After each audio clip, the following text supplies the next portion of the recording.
안녕하세요, 가치아입니다. 8월 17일 목요일 국내 시장이 마감되었습니다. 자, 오늘은 오전장에도 정말 시장이 좋지 않았었는데 다행히도 시장이 조금은 돌려 세운 것 같아요. 장중한 때는 2500포인트도 깨졌었죠.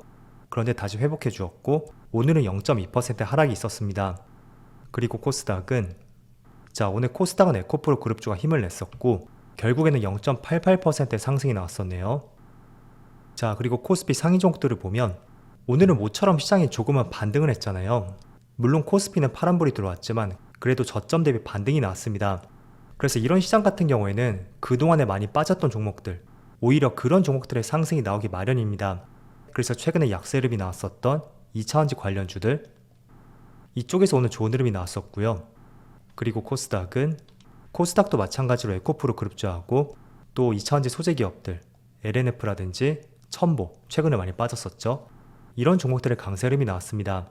그래서 오늘은 오랜만에 2차전지 관련주에 좋은 흐름이 있었고요. 그리고 코스피의 수급을 보면 오늘의 전체 수급에 있어서 외국인의 매수세가 지금 찍히지 않고 있어요. 조금은 딜레이가 되는 건지 모르겠지만 어쨌든 오늘은 종합적으로 봤을 때 그렇게 많은 순매도는 나오지 않았고요. 그리고 코스닥은 모처럼 오늘 기관과 외국인의 동반 순매수가 들어왔습니다. 그리고 삼성전자, 이 종목도 많은 규모는 아니지만 여전히 기관과 외국인의 순매도가 나오고 있고요. 기관은 정말 매일같이 순매도 물량이 나오고 있습니다. 그리고 오늘 좋은 흐름이 나왔었던 LG에너지솔루션, 마찬가지로 많은 매수세가 들어온 것은 아니었습니다. 하지만 기관의 매수세가 3일 연속으로 들어오고 있고, 그리고 에코프로비엠도 마찬가지로 기관 쪽에서 지금 계속해서 연속적인 매수세가 들어오고 있습니다. 그리고 반대로 삼성과 SDI는 그렇게 썩 수급이 좋지 않죠. 자, 이어서 주체별 매매 동향에 대해서 살펴보도록 하겠습니다. 8월 17일 외국인이 가장 많이 매수한 종목은 에코프로, 포스코홀딩스, 금양, JYP, 하이브, 2차원지 관련 기업들하고 또 엔터 기업들 이렇게 각각 매수했고, 그리고 기관도 에코프로, LNF, SK하이닉스, 호텔신라, LG화학 전반적으로 2차원지 쪽을 매수했었네요. 자, 이어서 해외 증시를 보면 어제도 미국 증시의 흐름이 굉장히 좋지 않았습니다. 나스닥 1%가 넘는 급락이 나오면서 약간 우려했던 대로 60일선을 이탈하고 말았어요. 그래서 지금으로서는 다음 지지선이었던 13,300포인트, 여기까지는 조금은 지수가 밀릴 수 있다고 한번 이해를 해보시고요. 그리고 S&P 500은 S&P 500은 아직까지는 60일선을 이탈하진 않았습니다.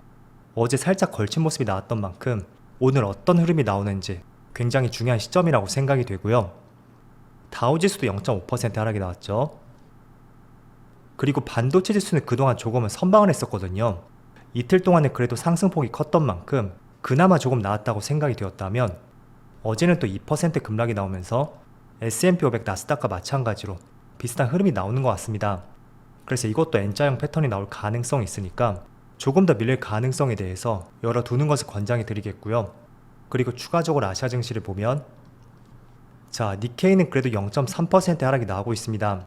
지금 코스피하고 마찬가지로 밑에 꼬리를 달고 조금은 상승하는 흐름이 나오고 있어요. 그리고 대만도 0.1% 상승과 함께 조금은 낙폭이 제한된 모습이 나오고 있습니다. 그리고 중국 증시도 마찬가지죠. 지수 자체는 어제하고 비슷하지만 밑에 꼬리를 달고 빨간 양봉이 나오고 있습니다. 그래서 코스피, 코스닥 오늘 전체적으로 아시아 시장의 흐름과 비슷하게 움직이는 것 같아요. 오전에는 굉장히 좋지 않았었죠. 그런데 코스닥의 에코프로 그룹주를 중심으로 해서 다시 한번 반등이 나왔고 일정 부분 많이 되돌렸던 것 같습니다. 어쨌든 그래도 아직까지는 시장이 좋지 않거든요. 그래서 오늘 혹시나 반등이 나왔다고 해서 조정이 끝났다고 판단하는 것도 어려울 것 같습니다. 일단은 가장 중요한 이슈라고 볼 수 있는 중국 경제에 대한 불확실성이 정말 큰 것 같아요. 그래서 물론 중국에서는 금리 인하를 했다고 해도 여전히 비관적으로 보는 시각들이 많은 것 같고, 제목 타이틀 그대로 중국 경제 때문에 전 세계가 한숨을 쉬는 것 같습니다. 어쨌든 좋지 않은 중국 경제, 이 부분도 시장의 부담으로 작용이 될 것이고요. 그리고 또 한 가지였죠. 부동산 문제 같은 경우에는 다음 달 초로 한번 체크를 해봐야 될 것 같습니다. 우선 날짜는 9월 2일이에요. 한 2주 정도 남았죠. 그때 채권 만기가 있습니다. 그래서 지금 채권 상환에 대한 불확실성이 커진 만큼 그런 부분을 어떻게 돌파해 나갈 수 있는지 이런 부분을 확인해 보는 것이 필요할 것 같아요. 어쨌든 불확실성이 커진 만큼 조금은 늦더라도 좋으니까 불확실성이 조금은 해소되는지 그런 부분을 체크를 해보시고요. 그래도 한 가지 조금은 위안을 삼아볼 수 있는 것은 지금 비구 위안이 중국 내 건설사 중에서 1위라고 말씀드렸잖아요. 그런데 2년 전에 헝다 사태 아시죠? 헝다 그룹은 중국 내에서 4위 정도 하는 규모라고 해요. 그 당시 부채보다도 비구 위안의 부채가 조금 더 적다고 합니다. 그래서 직접적인 비교가 될진 모르겠지만 어쨌든 중국 내에서 더 큰 기업이라고 할 수 있는 비구 위안의 부채가 오히려 헝다 그룹보다는 조금은 낫다. 그 점은 그나마 조금은 위안을 삼아볼 수 있는 내용이지 않나 이렇게 생각이 들고요. 자, 어쨌든 9월 2일이에요.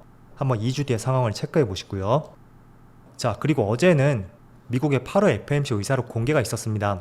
자, 그런데 내용들을 살펴보니까 인플레이션이 빠르게 잡히지 않을 가능성이 있고 이게 추가적으로 미국 경제를 위협할 수 있다는 이러한 내용들이 포함이 되었습니다. 그래서 지금까지 의견이었다면 지난달 FOMC가 금리 인상이 마지막이었고 앞으로는 당분간 고금리를 유지하면서 내년이 되었을 때 금리 인하를 하지 않을까, 이게 대다수의 의견이었습니다. 하지만 FOMC 의사록을 공개하고 나서 9월 FOMC에서 금리 인상 한 차례 더 할 가능성이 있고 그게 대다수의 의견이라는 것을 알 수가 있었어요. 그래서 그런 부분이 조금은 시장이 놀랬던 것 같고요. 때문에 어제 미국 증시가 한 차례 또 깊은 조정이 나오지 않았나 이렇게 생각을 하고 있습니다. 자, 어쨌든 그래도 큰 그림에서 말씀을 드려보면 저는 시장을 참조할 때 종합주가 지수를 많이 참조하거든요. 그래서 미국 같은 경우에는 나스닥을 참조한다면 국내는 코스피 코스닥을 참조하겠죠. 하지만 비교적 장기 이평선이라고 할 수 있는 121선하고 241선, 여기는 201선이라고 나타나 있지만 어쨌든 이 두 가지 선이 방향성이 살아있다면 저는 그 안에서 일어나는 움직임은 다 조정이라고 보고 있습니다. 그래서 큰 방향성은 여전히 시장은 상승 쪽이라는 것을 말씀을 드리겠고요. 그 안에서는 이런 출렁임들은 계속 발생이 될 거예요. 그래서 과거 2020년도 보면 이 당시에도 시장이 상승할 때 흐름을 한번 살펴보세요. 장기 이평선은 계속 살아있거든요. 그리고 그 안에서는 짧은 조정이 있고 또 깊은 조정이 있습니다. 하지만 장기 이평선은 훼손하지 않았죠. 그리고 시장은 계속 또 우상향의 흐름을 이어갔습니다. 그리고 또 조정이 발생이 되고요. 하지만 장기 이평선을 깨지 않았어요. 물론 이때는 조금 위험할 수 있는 상황이 되었지만 어제는 깊지 않게 빠졌었고 다시 이렇게 반등이 나왔죠. 그래서 지난 2020년도처럼 시장의 상승이 나올 때 어떤 흐름이 나왔었는지 그런 것들을 한번 참조해 보세요. 결국에는 장기 이평선을 몇 번 터치하고 나서 200일선까지 여기를 깨고 내려가니까 시장의 대세 하락이 나왔습니다. 자, 그래서 중요한 것은 코스피 코스닥도 마찬가지예요. 장기 이평선이 살아있다면 그 안에서의 흐름을 다 조정으로 보자 이렇게 말씀드리겠고, 물론 조정이라고 하지만 이 폭도 상당하거든요. 그래서 가급적이면 내가 매수할 계획이 있다면 반등이 나오는지 확인을 하고 혹은 불확실성이 조금 거치는지 체크를 해보고 그때 매수를 해도 늦지 않다고 저는 생각을 하고 있습니다. 그래서 전체적인 시장의 흐름에 대해서 먼저 이해를 하시고요. 그 다음에 업종 선택을 하고 그 다음은 종목 선택, 이런 순서대로 해 나가야 되겠죠. 자, 여러분들 중에 초전도체 관련주를 투자하시는 분들이 계신가요? 저는 앞서서 한번 말씀을 드리고 나서 이런 종목에 투자하지 말자고 말씀드렸어요. 어제도 상한가를 갔던 종목이 15종목이었는데 그 중에 10종목이 초전도체 관련주더라고요. 그런데 새벽에 네이처에서 초전도체 기술이 입증되지 못했다 라는 발표를 내놓았습니다. 그래서 지금 많은 종목들이 급락이 나오기도 했었지만 또 일부 종목은 다시 반등이 나오기도 하더라고요. 그래서 다시 한번 정리해서 말씀을 드리면 이런 종목이 크게 상승이 나오던 또 옆에 친구가 많은 수익을 보던 너무 거기에 현혹되지 말았으면 좋겠습니다. 어쨌든 이 기술 같은 경우에는 아직까지 증명이 되지 않았잖아요. 그래서 정말로 뭐 아니면 도가 될 수가 있어요.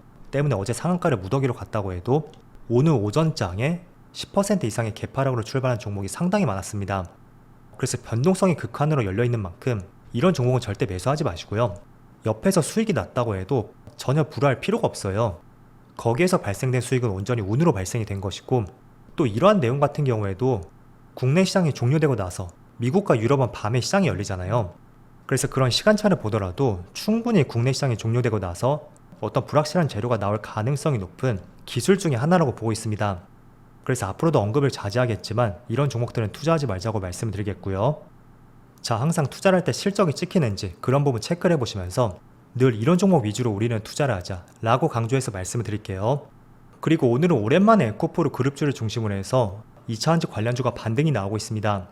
조정을 마치고 다시 반등이 나오는 것인지 조금 더 체크를 해봐야 되겠지만 어쨌든 오랫동안 쉬었던 만큼 2차전지라든지 반도체, 그리고 여러분들이 보유한 모든 종목들, 다양한 종목들에 다시 한번 좋은 흐름이 나올 수 있는 그런 시기가 되기를 다시 한번 기대해 보면서 오늘 영상 마치도록 하겠습니다.